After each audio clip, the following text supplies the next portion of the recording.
We'll come here and minister God. I just pray that you'll use me and my brother up here. Like I said, your will be done. Let us hide behind your cross, Father God. No pride, no glory in your presence, Lord Jesus. Just use how you want to use us, Father God. In the name of Yeshua, we pray. Amen. Amen.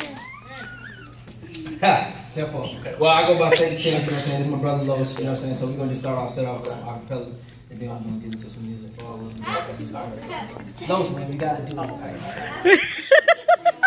Listen. Paul Washer say that people died in America because the spiritual leaders been lying in America. Don't really know who Jesus is. They blind in America.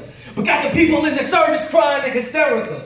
Then the lost souls are searching for signs and miracles, but none shall be given, and that ending will be terrible. That's why before I get this word, I make sure that I'm careful, because greater condemnation come on speakers who ain't careful.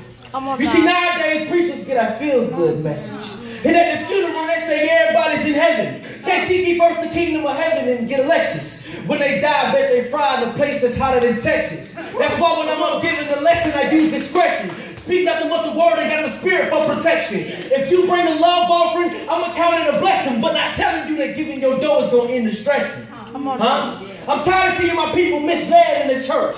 Make a lot of noise, but most of them dead in the church. Supposed to be witnesses, but they scared in the church. They say they saved because they prayed and was bred in the church.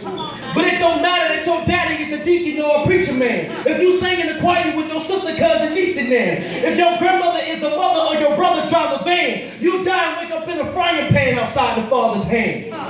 See, it's okay for us to speak on the blessings of Abraham and the wealth of the wicked laid up for the righteous in the promised land. That's all fine and dandy. Long as the people understand that they ain't getting saved for God to put money in their hands. Come on now. But yes, you will suffer. And stuff will happen you don't understand. You may lose all your friends and may never get them back again. You may lose all your money and may never get it back again. But all things work together to make you more like the Lamb.